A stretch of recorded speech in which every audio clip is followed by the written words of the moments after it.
kasiye de so mo bedwem so no pay me ni nyina si na de do so no e be kwa online portals no so adomonline.com myjoyonline.com afi de bon kwata hodo no aba no so no kwasinsia wa ha no say no we can kwasi short we chire ho nche no de wo kokko tunti no we no menka bi na makwa kwanya asem kwasi aba nkrata no nsu kita no court no asem no so minim dia kwasie obema mo update na afi ya hwese management ya fresh CSU say o my out of court settlement se store no agina mrahye bedwamu asemdi bia o se you enim se mpanimfo bi so de o manu atum se wati ana se wontie ye so ogusu age 100 was 100 and say 110 million Ghana cedis so ogusu age so billion old cedis asem ye kan 11 billion old cedis na adwa mamenchia ahwefo na menchia amanfo age brehwe dem se na obisa ba bia court na kwakodu na no man na kasa mbagina akan ba bia kodu ye se ye court no judge ni ye se address na de to so about oman hen kwabla santen ye multimedia okay but ono so say multimedia nya na address okay na appointment letter so as a multimedia one address was that address ntino still me lawyer for so technimu court say oman hen ye admo multimedia na multimedia platforms so be can say ye oman na ahwe na multimedia so ka ba ko a ye betimi de ahwe ne so sa da ahwe ne so ekoso na scatter ne nsaka okay etim sese ye ko anim ye obedifo na ye bu asam na ma me se na be ya me nsa betimi aka say scan na me de there's a private legal team and your multimedia team because multimedia asem kra multimedia team multimedia asem no mine so a private legal and that's what the Samson lad okay me person me hwe kra wo da na say lawyer sakwe na waje 110 million Ghana cedi na mawo mejinam de bie madwuma okay okay mejinam de bie madwuma obi enu okokot so kodifo nti wanka sa wonim so obedi bem sika de man ka men kokot okay dem as what the be say 110 million to the 10 that so kra ma lawyers and am de etwetwa mo aka bia ma bo bia se be kwa be nyelefu asem okay tie na me de etwetwa aka obi but 100 million Ghana cedis na kasa niska adwa me hwe nim se me sa beti aka adwa na date say o say and time me boa okay that apacho ma me picture ora JB dankwa adu picture na JB de he ya JB ya ofiri mu yes na enra 9th of February yes 2023 yes enra ni mfinhia son pe ya papa ya oda o TV shin mimfo bi kodi na mim ewo East Legon ya twede ne down eje ne nkwa e de free ne sam ya me mabusua hyaden okunafo emma mo nyina yakọ anopa nyese ye kai omo ya ne mom yesinti ebani se duru amanfo so a ya kai ya no se sa asansi ba bia pempa babaduru nyina eyese abanko de bofo no enya CCTV footage no yo ma show e wo court dem hono na akase abanko de boni no ebe tender in as evidence and abrante ebo no code sexy dondon emre nim fo so say ekwan ne abanko de bofo e fa so saka sa CCTV camera no sinto ewom etimi tender otemuafo oti asem ne so eko legal vacation unless we somewhere 27th of this month but me mama fo hunu baby asem free ne baby a ababetru yes nyese mpanifu ato na jeje mu still wo mo so baradua awreho 7 years down the line ni egusudi asem wo yi achi entimi si people trese esimesi anaso obenten ne di senyambrasemia na the fight against enema say no ne kono ebewie se mpimponi na mene ho obi enim how long yeah after this 7 years ebesa a travel ako ena no wura Adam Mahama obi ko hwie acid go ne so ebepim na ye kasen se twira ne se omuguso omudi Ti ebesre ye court ene ya policy fo si yakoso ma ensem si ya edrage a da ehubu a ebeba amanfom se udi ewa Ghana mamra na obedi no eni ho yanka si yampntem mu atem na mmom justice se a delay say ya na ma nya de biem enya konokora biem a delay say ya bibia ya possible ewom 7 good years 365 days are 7 Ajua 7 good years 84 good months kwasi unyine se ya na mo pese nchiwa hyew no kofom ejira meka say yen kase yen pentam mu atai but se ekoso chese ya adua nipa nyagidie wo system ni mu obi to beka se ne awudie kwa unya so odi a se ne kwane bra sa obi kwa beka se funu difo that is it eye ni na ye mu asem no ebedu 8 years de se na wa akora no so se because ye pese ye to na mo se ye de ehu ebe sha manfom se awudie enya de papa na awudie wu a omaya mamra enu bedi yes but up to now member of parliament member of parliament MP ni na civilian member of parliament you na shambra o ne wo shambra ne man ko wie se obi die wu amamra ne ni no onu mpo finhia nso ye hu ye wan o na meken na mene o de se ka biem yen ka se yen pentam mu atenembom sane awudie wonsam eche ewo yemam no emo nkrofo hu biem eya kamia esemetu adua me hye dan hunu awudie wonsam bia ye hye da di a ye wie no entem so am ya kyerese simesa na so benti na difo asem ho enti enne edura bato breso a emrantie do nya akokoduro ye de omope because onim se na so sha amanyoku achi ebe kwa ye che no kobra yes abrantie ya che na akwakoto na duafie sesusu ampase obi na bo ne pa ema okodi sawu a metimi aka to sa adwo abrantie beji de wo prison pokrach omo a omodem ono oba court na o hye no polo shirt la course usi na manfo okra keka sa abrantie kwa kodam kra no okra ye fe atensenie no wo fie se wo fie ne komwom ese odidi ye fine so it is ya anhwe ne ya ema meanings bebre ebam ye besre ye court ye besre Ghana Police Service yan pentamu mu ateno so nchese sebio ye mansem sebi enche wo ye proso then it also tells us say as on my ekoye faso a ye tutu ye niema ekoye faso a ye me ya bambo mu ehir no o se hwenie ba bi e ka kwadwo asem nso na meka che Ghana ni bia se hwon so ye na so na wo ye mistake mu obi kun se kim men ka se bu kun kwa na mom attention e bi e be che kwasi na ye nhwe nso se onim se yenim se asem di bia ho na nsem egu ho no modoso ena enim so se ye se oba che adwaye a na o siesie ne ho no wo ye ne ho yi ena mom se de ye ka no ewo court anya se yenim adwuma na chen wo mo a omo ye ho adwuma na mom nkwankwa nuase nkomo na ye die ne se BBC ni ana nya ntem so no kina bi na obi anya ayam hyehye wo ho se anamo wa mitui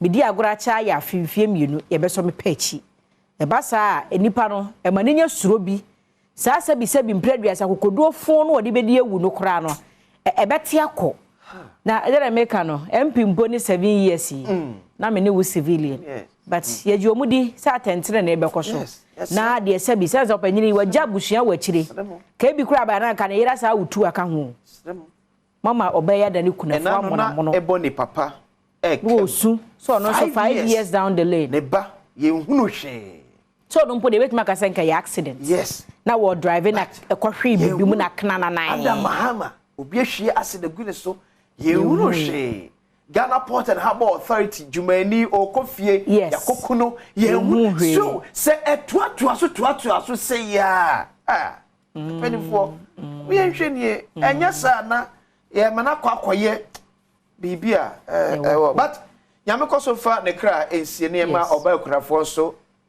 yakọ obapa Ivy nyame koso nhya odin ene wo ma Yeah, Ora JB. Yes, I know about Kokrampo. A very vibrant, handsome man. Branty Ojan and Naso. One fuck didn't who say 7 years, 84 good months. Daily Graphic, Adwa. Balgatanga Central, home of handicraft 6 investors. Okay. 200 CEOs board chairs brainstorm on economy. Debt exchange program. Government bonds down to 3 categories. Age groups considered. The affair. Yanko Crafon and Rafono. Like they say, be on mate me up a week at Cladia Momo. Nobody, almost just 10 years. I didn't say they can connect. Individual bondholders. Because almost sweat. Sika don't go to the chomonu. No moon said that chinty. We can manage 10 years or no more. You see, 75. And beside that, Crano, I say 10 years ago, so it'll be more 50,000, which is 500 million. And it could have 5,000 and can 50 million. Into wood, Jenny Pensica to work or Crebedu and I when the man of Corana said, why, ha, 7 to go at Tias to cry as some for Ghana has a nest of kings and some way be away. Or Faso, you see, into Ghanaian Times, I work at as the fire guard police armory. A question, Marco. Fire guard police armory. Pacho mankind ye. Question mark. Question mark a cracker than change. Ghanaian Times. I saw that by HM. GS releases 2023 academic year calendar for public schools. And so books no. $6.3 million project on safe mining launched. Was it? Sisubi. Met me a $6.3 million project on safe mining. Mining beam. Hopes for Achu's rescue fading out. I say omuhuno. When it's still current year. Cause I mean na cage we ka say na ta no so ya ta. Yeah. Na ta no say omuhuno. Tie mgbanwa because minim say Tuesday mu o man henene opanyina wono no wo hwe Ghanaian citizens what take isu di nkomo moye so omuhuno. Ana omuhuno no mo di asie hwe no.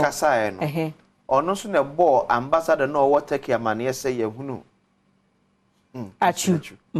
Enene omu yi nipa na na esi se eye Christian Achu ne abetudwa se eye mistaken identity. Okay. But ne bi musu bisa say Achu management musu betudwa se yehunu Achu. Are you saying say etiyeyi abrante na enya Achu no?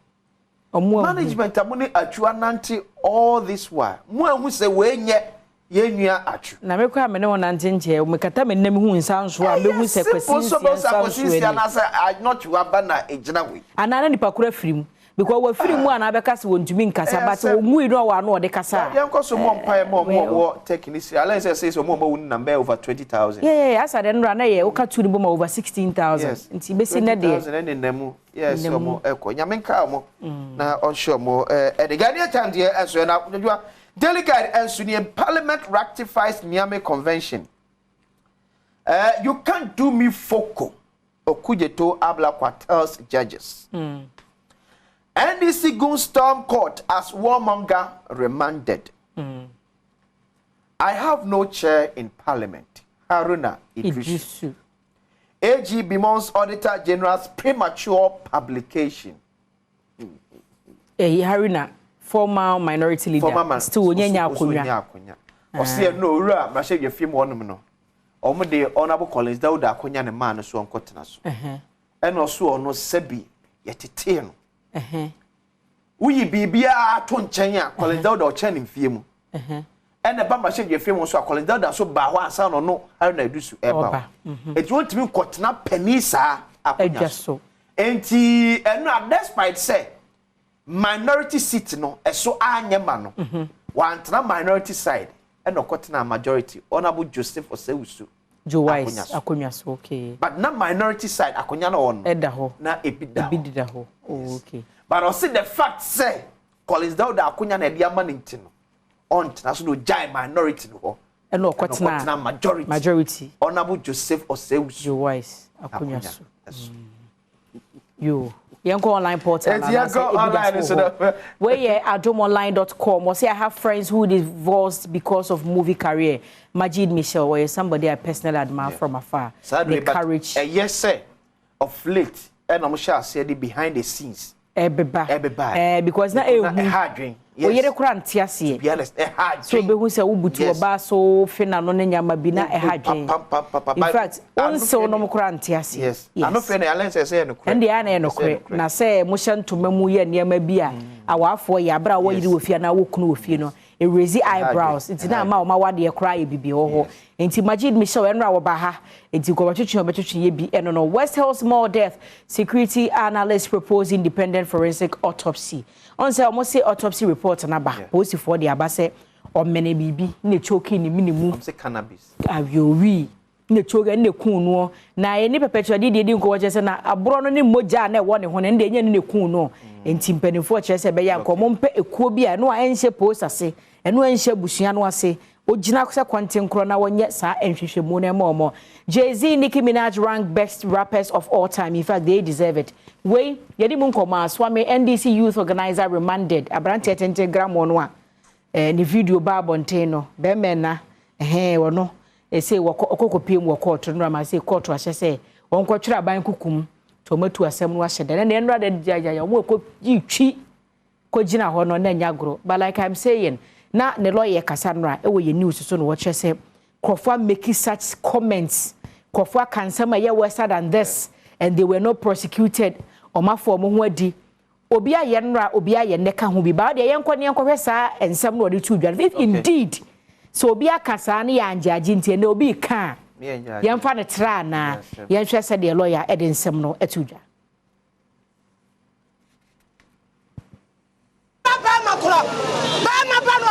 mosquito ya ni ade baaye ya ni animu mra ni ade baaye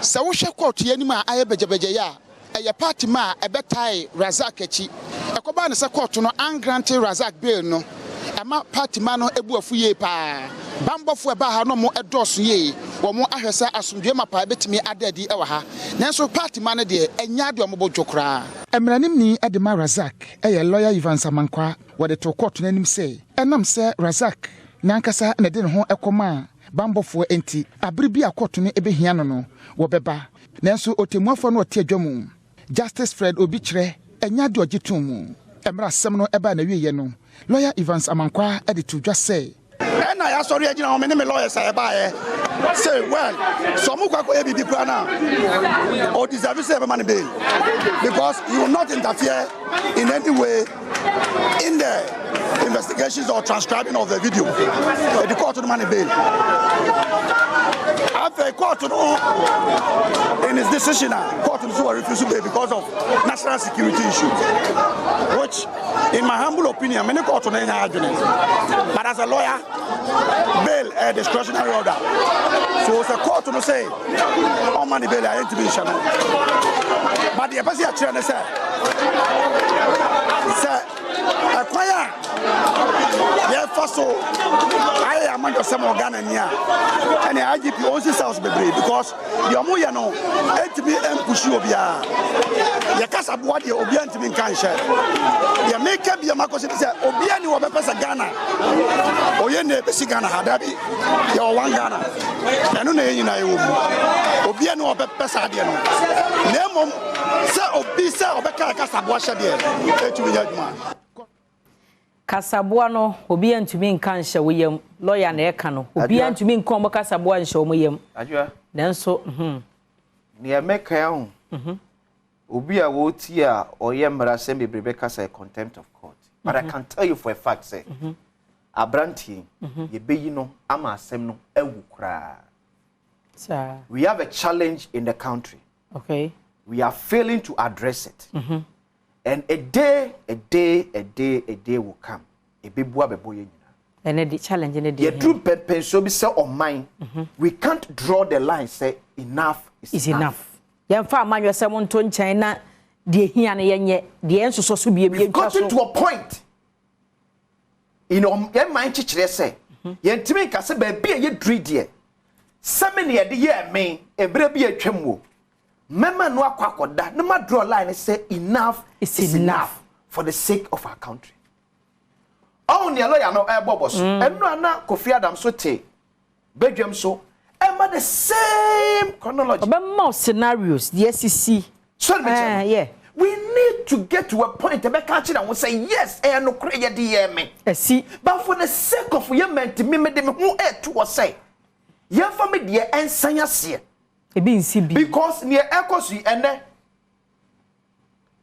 MPP for the family and friends here campaign. Oh yes. Omo ba no mbebu so and our family and friends abu nkama for my ban so. Oh, mo dey encourage. And the next NDC government dey beba no.